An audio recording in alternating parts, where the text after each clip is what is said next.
અંબાજી મંદિરના મહંત તનસુખગીરી બાપુ બ્રહ્મલીન થયા બાદ ભવનાથ મંદિર અને અંબાજી મંદિરની ગાદીને લઈને હવે વિવાદ સર્જાયો છે। થોડા સમય પહેલા જૂનાગઢ કલેક્ટરે દત્તાત્રેય મંદિર, અંબાજી મંદિર અને ભીડભંજન મંદિરનો વહીવટ એ મામલતદારને સોંપ્યો હતો, જેમાં છેલ્લા કેટલાક દિવસોથી અલગ અલગ જગ્યાએ આ મામલે વિરોધ પ્રદર્શન થઈ રહ્યો હતો અને હવે જૂનાગઢની અંદર એક ધાર્મિક સભાનું પણ આયોજન કરવામાં આવ્યું હતું। આ ધાર્મિક સભા એ ધર્મસભાના નામે એક આયોજન કરવામાં આવ્યું હતું કે જેમાં મહેશગીરીએ હરિગીરી અને પ્રેમગીરી અને સાથે જ તેમની ગેંગ ઉપર જમીન પચાવી પાડવાનો આરોપ લગાવ્યો હતો। મહેશગીરીએ કહ્યું હતું કે હું ગરીબ સાધુઓની જમીન હડપ કરવા સામે અવાજ ઉઠાવી રહ્યો છું। મારી સાથે હાજર ઘણા સાધુ સંતોએ મને કહ્યું કે અમારે રાજીનામું આપવું પડશે। મેં તેમને કહ્યું આ એક જમીન હડપ કરનાર એ ટોળકી છે જેમણે ધર્મને ભ્રષ્ટ કર્યો છે। આવા મૂર્ખાઓ માટે રાજીનામું ન આપવું જોઈએ। તેઓની છાતી ઉપર બેસીને કહેવું જોઈએ કે અમે તેમના આ પાપોને પ્રસિદ્ધ કરવાના છીએ। અને હવે જ્યારે ભાગવત સપ્તાહનો અંતિમ દિવસ હતો અને એ અંતિમ દિવસે એક ધાર્મિક સંમેલનનું આયોજન કરીને એક ધર્મસભાનું પણ આયોજન કરાયું હતું અને આ જ ધર્મસભાની અંદર મહેશગીરી દ્વારા ભૂતનાથ મંદિર ખાતે જે ભાગવત સપ્તાહનું આયોજન કરવામાં આવ્યું હતું, જેમાં ભાગવત સપ્તાહના અંતિમ દિવસે એક ધાર્મિક સભાનું પણ આયોજન રાખવામાં આવ્યું હતું અને જેની અંદર મોટી સંખ્યામાં ઋષિમુનિઓ અને ભક્તો ત્યાં ઉપસ્થિત હતા। અને આ જ ધાર્મિક સભાની અંદર મહેશગીરી મહારાજે હરિગીરી મહારાજ, પ્રેમગીરી મહારાજ અને તેમની ટોળકી ઉપર શાબ્દિક પ્રહારો કર્યા હતા અને જમીન પચાવવા પાડવાનો આખો આરોપ લગાવ્યો હતો। જો કે મહેશગીરી મહારાજે કહ્યું હતું કે હું 14 વર્ષ ગિરનારમાં રહ્યો અને ત્યારબાદ દિલ્હી ગયો હતો, જ્યાં શ્રી શ્રી રવિશંકર મહારાજે મારો હાથ પકડ્યો અને ત્યારબાદ હું ચૂંટણી લડ્યો હતો અને સાંસદ પણ બન્યો હતો। આ વાત છે વર્ષ 2014ની। મહેશગીરી મહારાજે વર્ષ 2014થી લઈને 2019 સુધી દિલ્હીની અંદરથી દિલ્હી બેઠકમાંથી એક સાંસદ તેઓ ચૂંટાઈ આવ્યા હતા અને તે સમયે મને હતાશામાંથી બહાર લાવવા માટે હું શ્રી શ્રી રવિશંકર મહારાજનો આભારી છું।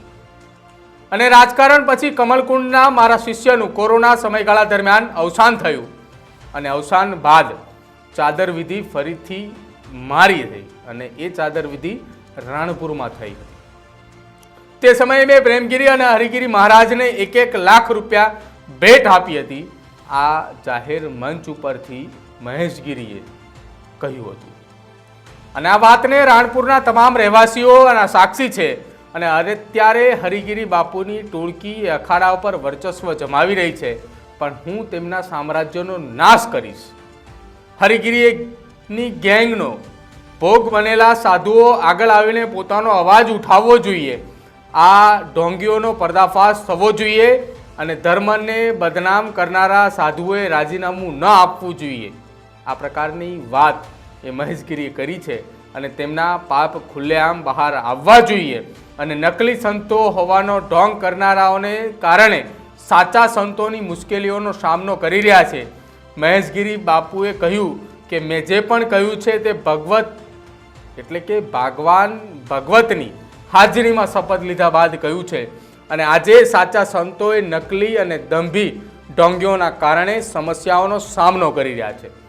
મેં મારા ગુરુ અમૃતગીરી પાસેથી સારું શિક્ષણ મેળવ્યું છે, પરંતુ પછી મારી સેવા કરનારા માટે મારી પાસે 5 ગુરુઓ હતા। તે તેમની ધોતી ઉતારી માલિશ કરવા કહેતા કે આજે ગુરુ સેવા છે। બાળકને ખબર પણ ન હતી કે આવા ખરાબ કામો થયા છે। તેથી હું માનવ અધિકાર પાસે માંગ કરું છું કે આની તપાસ થવી જોઈએ। હરિગીરી અને તેમની ગેંગની સઘન તપાસ થવી જોઈએ અને આ તપાસમાં અનેક કૌભાંડો બહાર આવે તેવી પણ શક્યતાઓ છે। જો કે આ તમામ વાતોએ મહેશગીરીએ ભવનાથ ખાતે એક ભાગવત સપ્તાહનું આયોજન હતું અને એ જ ભાગવત સપ્તાહના અંતિમ દિવસે એક ધાર્મિક સભાનું આયોજન કરવામાં આવ્યું હતું અને ધાર્મિક સભાની અંદર મહેશગીરીએ એક ચેતવણી આપતા કહ્યું અને ચેતવણી આપતા મહેશગીરીએ એ ભગવાનની હાજરીમાં, ભાગવત ગીતાની હાજરીમાં ભાગવતની કસમ ખાઈ, તેની હાજરીમાં તેની શપથ લીધી અને ત્યારબાદ તેઓ ખુલીને વિફર્યા હતા। આ વાતની અંદર ન માત્ર મહેશગીરી હરિગીરી પરંતુ તેમની ઉપર લાગેલા અનેક એવા આક્ષેપોના જવાબો પણ છે ત્યાં મંચ ઉપરથી આપ્યા હતા અને આ મંચ ઉપરથી આક્ષેપોના જવાબ આપતા ત્યાં ઉપસ્થિત સાધુ સંતો અને ભક્તોની જે જનમેદની હતી તે મહેશગીરીની સાથે હોવાની વાત પણ કરી છે. મહેશગીરીએ પોતાના પુરાવા આપતાની સાથે એ પણ કહ્યું કે 28 વર્ષથી જૂનાગઢનો એ પરિવાર કે જે મારા માટે ભોજન બનાવે છે, મને ભોજન પીરસે છે, એ પરિવારને પણ જોઈને પૂછો કે મહેશગીરીમાં આ પ્રકારના જે મહેશગીરી ઉપર જે લાંછન લાગ્યા છે એ લાંછનમાં કેટલું તથ્ય છે. જો કે હવે જૂનાગઢ વિવાદ એ સતત વકરી રહ્યો છે અને આ વકરતા વિવાદની વચ્ચે ધાર્મિક સભાની અંદરથી મહેશગીરીનું આ નિવેદન સામે આવ્યું છે. જો કે આ નિવેદન બાદ હજુ સુધી ન તો હરિગીરી અથવા હરિગીરીના જે તેમના પક્ષના જે સાધુ સંતો છે તેમના દ્વારાથી કોઈ પણ પ્રકારનું નિવેદન હજુ સુધી નથી આપવામાં આવ્યું, પરંતુ આખા આ મામલાની અંદર આ 3 જે મંદિરો છે એ 3 મંદિરોની જવાબદારી હાલ તો મામલતદારને સોંપવામાં આવી છે. હજી એ જવાબદારી સોંપતાની સાથે મહેશગીરી દ્વારા જે ખુલાસો કરવામાં આવ્યો હતો રાજકોટની ગોકુળ હોસ્પિટલને લઈને, હજુ સુધી તેનો પણ જવાબ અથવા તો તેનો પણ વળતો પ્રત્યુત્તર સામે નથી આવ્યો. પરંતુ હવે જૂનાગઢની અંદર જે પરિસ્થિતિનું નિર્માણ થઈ રહ્યું છે એ નિર્માણની અંદર એક બાદ એક ફરિયાદો દાખલ થઈ રહી છે અને ફરિયાદો દાખલ થતાં તપાસનો ધમધમાટ ક્યાં સુધી પહોંચે છે તે પણ મહત્ત્વની વાત છે. કેમ કે અત્યાર સુધી બંને પક્ષની જ્યારે વાત કરવામાં આવે ત્યારે બંને પક્ષે આમને સામને ફરિયાદો પણ દાખલ કરાવી છે અને આ ફરિયાદોની વચ્ચે તનસુખગીરી બાપુના પરિવાર દ્વારા પણ ફરિયાદ નોંધાવવામાં આવી છે. જો કે રાજકોટના એક જાગૃત વકીલ દ્વારા પણ મહેશગીરી સામે ફરિયાદ દાખલ કરવા માટેની અરજી કરી છે, પરંતુ તેમની હજુ સુધી ફરિયાદ દાખલ નથી થઈ અને તેની વચ્ચે મહેશગીરીનું આ નિવેદન, આપને શું લાગી રહ્યું છે જૂનાગઢનો આ વિવાદ ક્યારે અટકશે?